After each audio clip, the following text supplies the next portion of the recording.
नमस्कार दोस्तों, मैं बादशाह सिंह आपके अपने हिंदी यूट्यूब चैनल बुलंद आवाज़ में आपका हार्दिक स्वागत करता हूं। दोस्तों, कि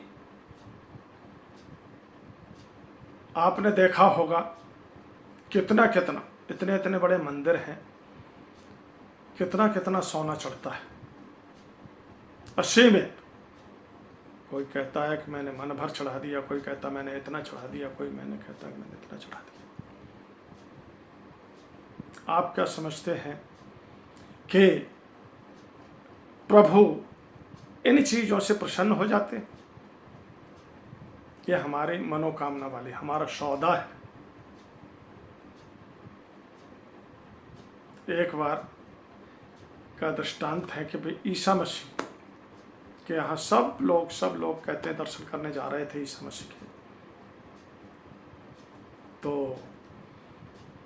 एक भक्त को बहुत से पैसे चढ़ा रहे थे, उस जो भी था उनके सिद्धांतनुसार, जो भी था, भाई ये लो ये जितना जितना बन रहा था। एक गरीब भक्त के पास में चलो फूटी कौड़ी थी, फूटी कौड़ी थी। वो बार बार पीछे हो जा रहा था कि मेरा अगर मैंने चढ़ाया ये तो पीछे वाला भक्त देख करके कहेगा कह रहे क्या दुष्ट है ये, ज्यादा फूटी कौड़ी भगवान के चरणों में चढ़ा रहा है। सबसे बाद में जब उसने दर्शन किए तो उनके जो अनन्य भक्त थे, जो उनके आसपास खड़े थे ईसा मसीह के, उन्होंने कहा कि प्रभु ये क्या एक भक्त है, ये जो बुढ़िया माँ है, बहुत दूर से आई थी, पैदल चल करके आई थी, और ये क्या फूटी कौड़ी चढ़ा रही है। तो ईसा मसीह ने पता है क्या जवाब दिया था? बोलते भक्तों, यही तो मेरी असली सेवा है। आप लोगों को मालूम है कि कितने कोस चल करके बुढ़िया पैदल चल करके आई है। इसके पास में किराए तक के पैसे नहीं है, लेकिन मेरे दर्शन के लिए इतनी दूर पैदल चल करके आई है, कहते हैं महीनों चल करके। और इसने तो अपनी सारी पूंजी, जो कुछ भी था वो सब कुछ दे दिया मेरे को। और ये जो आप देख रहे हैं कि बड़े बड़े नोटों की गड्डी जो आप देख रहे हैं, ये पता क्या है? ये उन लोगों के पास में फालतू का धन है। ये अपने से निकाल करके कुछ नहीं दे रहे, ये अपने से ये जो फालतू समझ रहे हैं वो दे रहे हैं कि इसकी इन्हें जरूरत नहीं, अपनी जरूरत के अलावा इनसे जो फालतू है। लेकिन इस बुढ़िया माँ ने तो अपना सब कुछ सर्वस्व मेरे को समर्पण कर दिया, सब कुछ ही समर्पण कर दिया। तो ये भक्त है ना मेरी असली, ये सेवा मेरे को स्वीकार है। तो दोस्तों, आगे हमेशा की तरह मेरा सबसे आग्रह है कि जो लोग चैनल पर नए हैं, पहली बार इस वीडियो को देख रहे हैं, तो चैनल को सब्सक्राइब जरूर कर लें और बेल आइकन को दबाना ना भूलें, ताकि जब भी मैं ऐसे मार्मिक वीडियो अपलोड करूं तो सबसे पहले नोटिफिकेशन उनके पास में पहुंचे। दोस्तों, वीडियो में आगे चलते हैं कि एक दृष्टांत आता है इसी तरह से कि एक मुट्ठी सत्तू से है कि नहीं, अहंकारी का अहंकार नष्ट हो गया। गुजरात में एक बार का दृष्टांत है। गुजरात की महारानी राजमाता सोमनाथ जी के मंदिर में गई तो उन्होंने बहुत सारा सोना जो है ना दान में किया।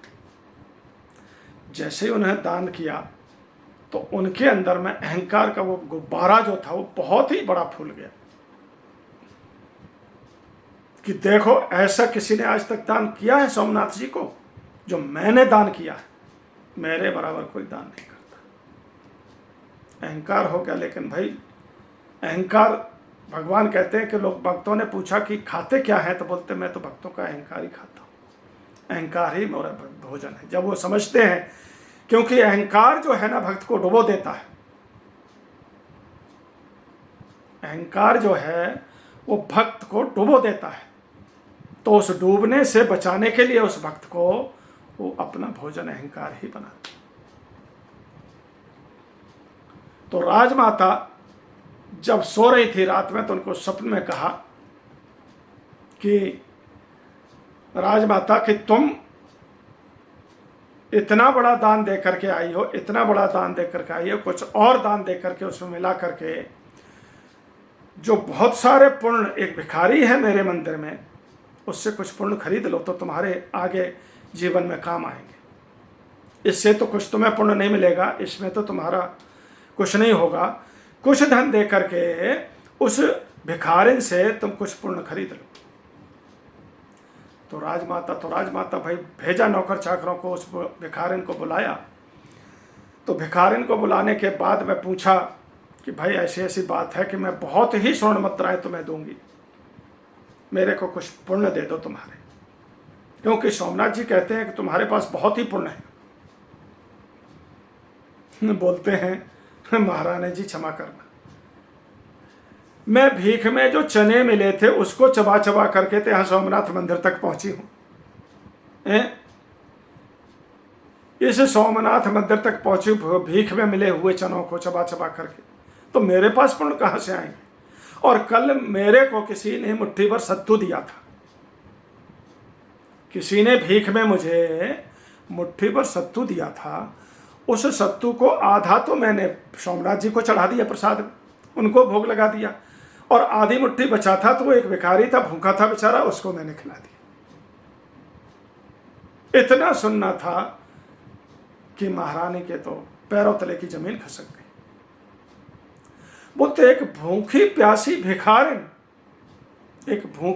भिखारिन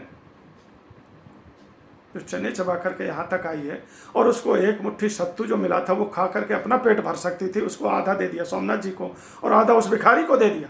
और मैं तो इतना घमंड करती, मेरे पास तो सब कुछ है, तब मैंने इतना दान दिया। उस राजमाता ने उस भिखारिन के जो है नहीं है, आपके पास तो एक मुट्ठी सत्तू में ही आपको बहुत पुण्य दे दिए पर उस सोमनाथ जी ने, मेरे को उसमें। तो बोलते मेरे पास पुण्य नहीं है माता, मेरे को क्षमा कर। तब जा करके उनका अहंकार वो नष्ट हुआ कि मैं तो फालतू में ही अहंकार कर रही थी कि मैंने बहुत बड़ा दान दे दिया, बहुत बड़ा सब कुछ कर दिया। दाने तो सबसे ज़्यादा ही है। इसीलिए हमें हमेशा प्रेम से, भाव से, कहते हैं भाव बिन सर्वस्व दे, भाव बिन सर्वस्व दे तो भी मैं लेता नहीं, भाव बिन सर्वस्व दे। राजमाता ने तो ऐसे ही चढ़ाया ना कि मेरे पास है तो मैंने चढ़ा दिया। उनके कोई ये भाव नहीं थे आंतरिक कि मेरे पास और भी कुछ हो, तो कि कौन करूं गुरुदेव की भेंट न वस्तु दिखे त्यों लोकन में, ब्रह्मानंद समान न होया कभी धन माणिक लाख करोड़ दिया। कौन करूं गुरुदेव की भेंट न वस्तु दिखे त्यों लोकन, तीनों लोकों में ऐसी कोई चीज नहीं है जो उनको भेंट की जाए। हम तो जरा सा भी कहते 150 रुपए भी सौदेबाजी कर लेते हैं कि भाई इतना दे दिया तो प्रभु मेरा ये कर देना, प्रभु मेरा ये कर देना। भाव बिन सर्वस्व दे तो भी मैं लेता नहीं, और भाव से मुझे एक फूल भी स्वीकार है। भाव है तो एक फूल ही दे दो। ओ हो तो गद सुदामा जी तो क्या ले गए थे कृष्ण भगवान के पास में, हैं क्या दिया था? एक प्रेम भाव ही तो था। उस प्रेम ही दे दो उसको। प्रेम का भूखा हूं मैं, प्रेम ही एक सावध, और प्रेम से मुझके बस तो भाव से बेड़ा पार।